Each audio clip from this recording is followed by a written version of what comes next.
ಬೀಗ ಹಾಕಿದ್ಯಲ್ಲ, ಎಲ್ಲೋದ ಇವನು?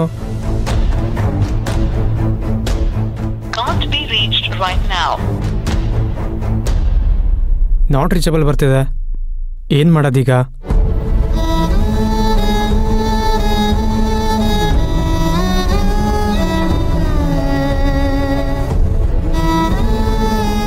ಯಾಕೆ ಶಿವಗಾಮಿ ಫೋನ್ ತೆಗಿತಾ ಇಲ್ವಲ್ಲ?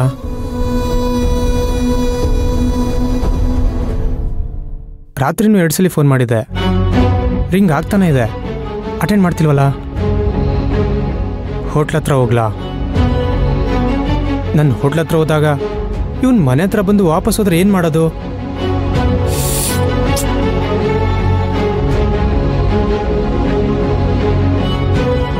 ಎಷ್ಟೊತ್ತಾದರೂ ಆಗಲಿ, ಅವ್ನು ಬರೋವರೆಗೂ ವೆಯ್ಟ್ ಮಾಡಿ ದುಡ್ಡು ಇಸ್ಕೊಂಡೇ ಹೋಗ್ಬೇಕು.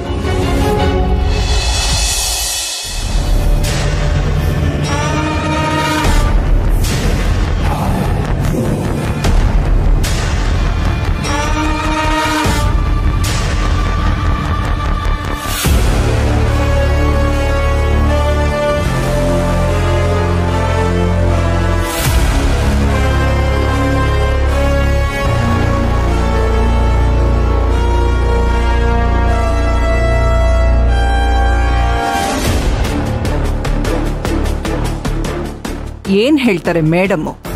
ಏನ್ ಹೇಳಿದ್ರು ಕೇಳ್ತಿಲ್ಲ ಮೇಡಮ್. ಜಾಸ್ತಿ ಹೇಳಕ್ಕೋದ್ರೆ ಬಾಯಿಗೆ ಬಂದಂಗೆ ಮಾತಾಡ್ತಿದ್ದಾಳೆ. ಇನ್ನೊಂದ್ 5 ಕೇಸ್ ಹಾಕಿ ದಾರಿಗೆ ಬರ್ತಾಳೆ. ಎಷ್ಟು ಕೇಸ್ ಹಾಕಿದ್ರು ದಾರಿಗೆ ಬರಲ್ಲ ಮೇಡಮ್. ನೋಡ್ರಿ ಸರ, ಇನ್ನೊಂದ್ ಸ್ವಲ್ಪ ದಿನ ಅಲ್ಲೇ ಒಳಗ್ ಕುಂದಿರಿಸಿ ಕೊಳೆಯೋಂಗ್ ಮಾಡ್ರಿ. ಧಾರಾಳವಾಗಿ ಮಾಡಬಹುದು, ಮುಂದೇನ್ ಮಾಡ್ಬೇಕು ಅಂತ ಮೇಡಮ್ ಅವ್ರು ಹೇಳ್ಬೇಕು. ಪೊಲೀಸ್ ಸ್ಟೈಲ್ ನಲ್ಲಿ ವರ್ಕ್ ಮಾಡ್ಬೇಕಿತ್ತು, ಲಾಠಿ ರುಚಿ ತೋರಿಸ್ಬೇಕಿತ್ತು. ಹಾಗೆಲ್ಲ ಮಾಡಕ್ಕಾಗಲ್ಲ ಮೇಡಮ್, ನನ್ನ ಕೆಲ್ಸಕ್ಕೆ ತೊಂದರೆ ಆಗುತ್ತೆ.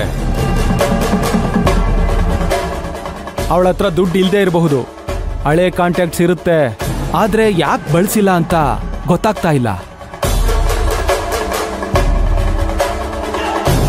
ಸ್ವಾಭಿಮಾನ ಇರಬಹುದು, ಆದ್ರೆ ಅವಳ ಮೇಲೆ ಕೈ ಮಾಡಿದಾಗ ಸುಮ್ಮನೆ ಇರ್ತಾಳೆ ಅಂತ ಹೇಳಕ್ಕಾಗಲ್ಲ.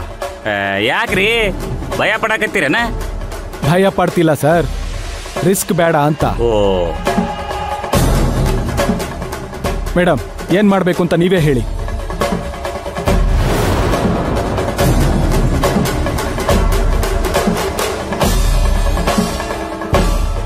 ಕೇಸ್ ವಾಪಸ್ ತಗೊಳ್ತಾ ಇದ್ದೀನಿ. ವಾಟ್?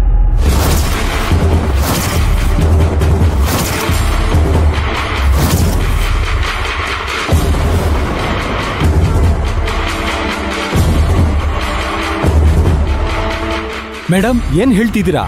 ಹೌದು, ಕೇಸ್ ವಾಪಸ್ ತಗೊಳ್ತಾ ಇದ್ದೀನಿ. ಇನ್ನು FIR ಹಾಕಿಲ್ಲ ತಾನೆ? ಇಲ್ಲ ಮೇಡಮ್, ನೀವು ಬಂದ ಮೇಲೆ ನಿಮ್ಮನ್ ಕೇಳಿ ಹಾಕೋಣ ಅಂತಿದ್ದೆ. ಯಾವ FIR ಬೇಡ, ಏನು ಬೇಡ. ಅದೇನ್ ಪ್ರೊಸೀಜರ್ ಮುಗಿಸಿ ಬಿಟ್ ಕಳ್ಸಿ.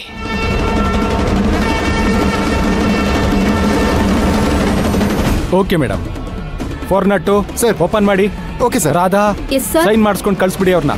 ಸರಿ ಸರ್.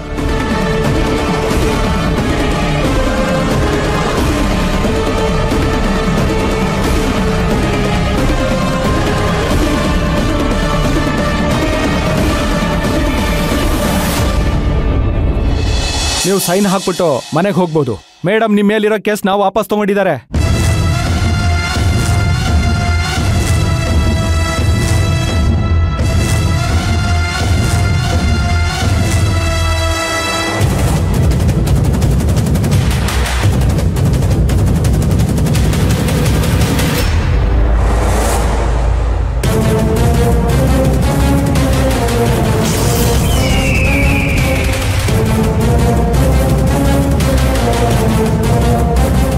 ಅರೆಸ್ಟ್ ಮಾಡಿಸಿದ್ಯಾಕೆ?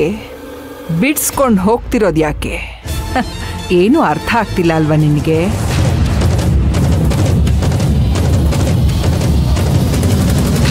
ಕಲಿಗಾಲ ಹೀಗೆ ಇರುತ್ತೆ ಅಂತ ದೊಡ್ಡೋರು ಹೇಳಿದ್ದಾರೆ. ಕುತಂತ್ರಿಗಳು ದೇಶ ಆಳ್ತಾರೆ, ಕಾವಲ್ಗಿರೋರೇ ಕಳ್ತನ ಮಾಡ್ತಾರೆ,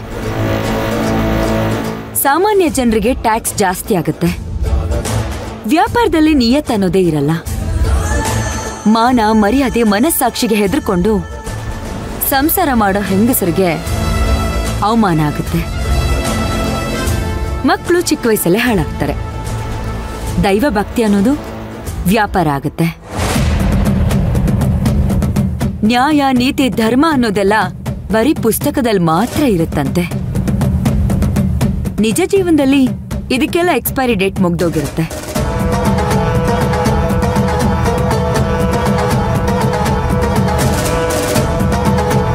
ನನಗ್ ಯಾಕೆ ಹೀಗಾಗ್ತಿದೆ, ಯಾರಿಂದ ಆಗ್ತಿದೆ ಎಲ್ಲ ಗೊತ್ತಿದೆ. ಪಾಪಗಳ ಮೇಲೆ ಪಾಪ ಮಾಡ್ತಾನೇ ಇರಿ. ನಿಮ್ಗೆಲ್ಲ ಏನ್ ಶಿಕ್ಷೆ ಕೊಡ್ಬೇಕು ಅನ್ನೋದನ್ನ ನಾನು ಆಮೇಲೆಲ್ಲ ಲೆಕ್ಕಾಚಾರ ಹಾಕ್ತೀನಿ.